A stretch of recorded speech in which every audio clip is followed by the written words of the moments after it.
নমস্কার বন্ধুরা, ভজরি মান্না কিচেনে তোমাদের সবাইকে স্বাগত।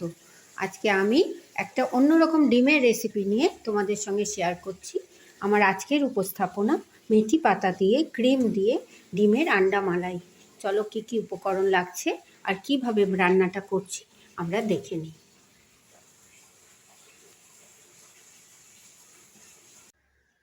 মেথি শাক দিয়ে ডিমের কারি রান্না করে আমি তোমাদের সঙ্গে শেয়ার করছি। আমরা তো ডিম নানা রকমভাবে খাই, আজকে আমি মেথি শাক দিয়ে আর ক্রিম দিয়ে ডিম বানিয়ে তোমাদের সঙ্গে শেয়ার করছি। চলো দেখে নিই কী কী উপকরণ আমরা ব্যবহার করছি।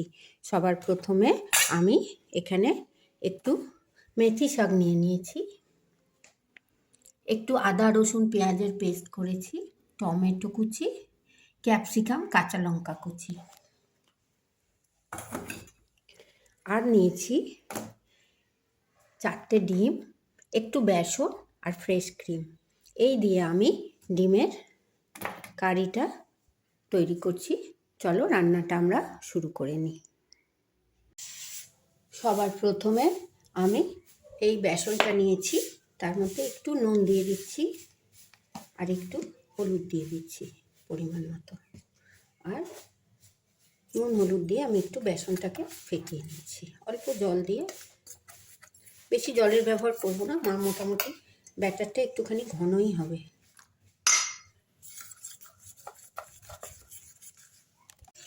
এরকম একটা ঘন ব্যাটার আমি তৈরি করে নিলাম।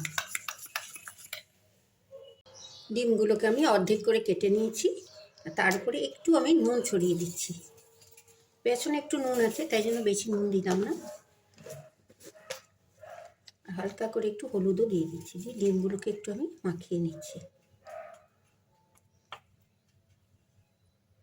পরবর্তী পর্যায়ে আমি এই যে ডিমগুলো নুন হলুদ মাখিয়ে রেখেছি আর এই ব্যাটারটা গুলে রেখেছি, এবার আমি একটা একটা করে ডিম এর মধ্যে দেব। ঠিক এইভাবে ডিমগুলোকে নিয়ে এই ব্যাটারের মধ্যে দিয়ে আমি কুসুমের দিকটা নিচে করে তেলের মধ্যে দিচ্ছি।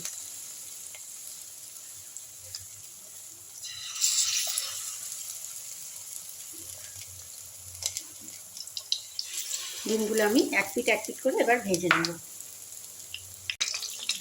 এক পিঠ ভাজা হয়ে গেলে আমি ডিমগুলোকে আস্তে আস্তে উল্টে দিচ্ছি। এতে করে কুসুমটাও ভেঙে যাওয়ার ভয় থাকে না, আর বেসন দিয়ে করলে ডিমের ঝোলের গ্রেভিটাও একটু ঘন হয়। এইভাবে আমি সব ডিমগুলো ভেজে নিচ্ছি।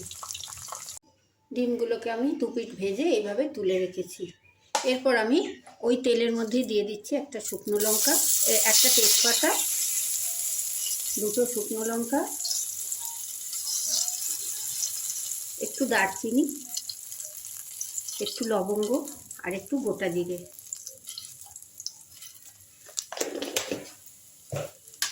ফোড়নটা আমি ভেজে নিচ্ছি। ফোড়নটা 1 মিনিট একটু ভেজে নিলাম। এরপর এর মধ্যে আমি দিয়ে দিচ্ছি পেঁয়াজ আদা রসুনের পেস্ট।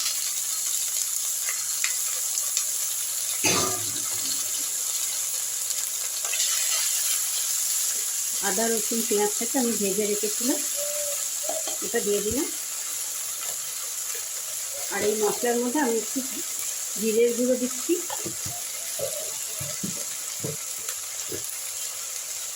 একটু ধনের গুঁড়ো দিচ্ছি আর একটু কাশ্মীরি মির্চ দিচ্ছি। ঝালটা তোমরা রঙটা কাশ্মীরি মির্চটা রঙের জন্য দিলে, যদি ঝাল খাও তোমরা এখানে ঝাল লঙ্কাও দিতে পারো। মশলাটা খুব ভালো করে টস করে নিচ্ছি। এর মধ্যে আমি দিয়ে দিচ্ছি টমেটো, কেটে রাখা টমেটো। টমেটোটা একটুখানি নরম হয়ে যাওয়ার জন্য আমি একটুখানি নুনের ব্যবহার করি।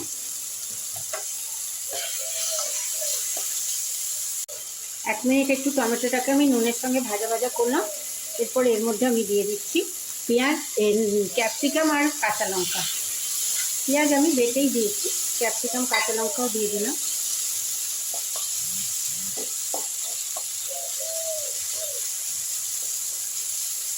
ডিম আমরা বিভিন্ন রকমভাবে বানাই, একবার এইভাবে বানিয়ে খেয়ে দেখো, একটু মুখটা ছাড়ে, একটু অন্যরকম একটা স্বাদ হয়।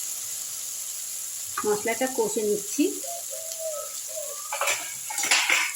এর মধ্যে আমি দিয়ে দিচ্ছি ক পিস আলু। আলুটা অপশনাল, তোমরা যদি মনে করো দিও, না দিতেও পারো। আলু না দিলে ডিমের ঝোলটা মনে হয় আমার কাছে অসম্পূর্ণ, তাই আমি 2-1 কুচি আলু দিয়ে দিলাম। এটা তোমরা না দিলেও পারো।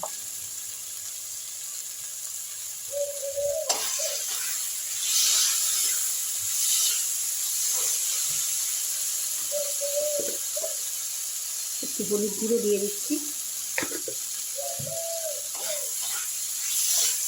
মশলার সঙ্গে যখন আলুটা একটু কষা হয়ে গেল, এই পর্যায়ে আমি মেথি শাকটাকে ধুয়ে একটু কেটে রেখেছি, খুব ছোট করিনি, একটু কেটে রেখেছি।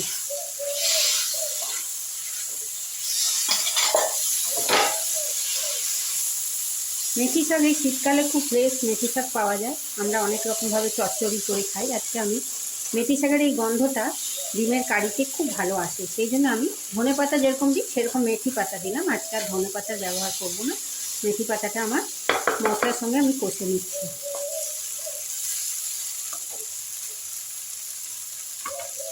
এরপর এর মধ্যে একটুখানি আমি চিনির ব্যবহার করছি, একটু মিষ্টি মিষ্টি হবে বলে।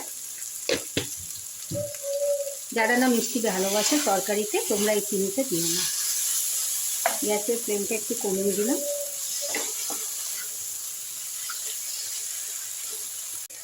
মশলাটা যখন আরও 1 মিনিট কষে নিয়েছি, ক্যাপসিকামের খুব সুন্দর একটা গন্ধ আসছে। এই অবস্থায় আমি একটুখানি গ্রেভি করার জন্য মশলা ধোয়া যে জলটা ছিল ওইটা দিয়ে দিলাম। মিক্সির জারে যে জলটা রেখেছিলাম সেটা দিয়ে দিলাম। একটু ফুটে ওঠার জন্য আমি একটু ঢাকা দিয়ে দিচ্ছি, 2 মিনিট একটু ফুটে উঠুক ঝোলটা। ঢাকা খুলে একবার দেখে নিই।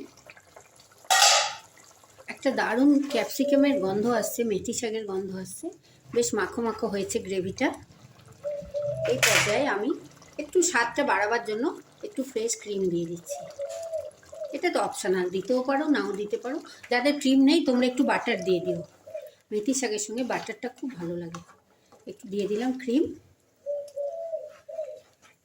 গ্যাসের ফ্লেমটাতে খুব ভালো হয়ে গেল। ক্রিম দেওয়ার পর আমি এই যে ডিমগুলো সব ভেজে রেখেছিলাম বেসন দিয়ে, সেগুলো আস্তে আস্তে আমি ঝোলের মধ্যে দিয়ে দিলাম। একটা লোভনীয় স্বাদের রেসিপি আমি তোমাদের সঙ্গে শেয়ার করলাম। একবার হলেও বাড়িতে করে খেয়ে দেখো। এটা তোমরা শুধু ভাত দিয়ে তো ভালো লাগবে, রুটি, পরোটা, ফ্রাইড রাইস, পোলাও সব কিছুর সঙ্গে একটা সুন্দর স্বাদ হয়। একবার হলেও বাড়িতে ট্রাই করে দেখো। দেখো আমার সমস্ত ডিমগুলো দিয়ে ব্যাটারটাকে আমি ফুটিয়ে নিচ্ছি, বেশিক্ষণ ফোটাবো না। তৈরি হয়ে গেল আমার মেথি শাক দিয়ে আন্ডা মালাই।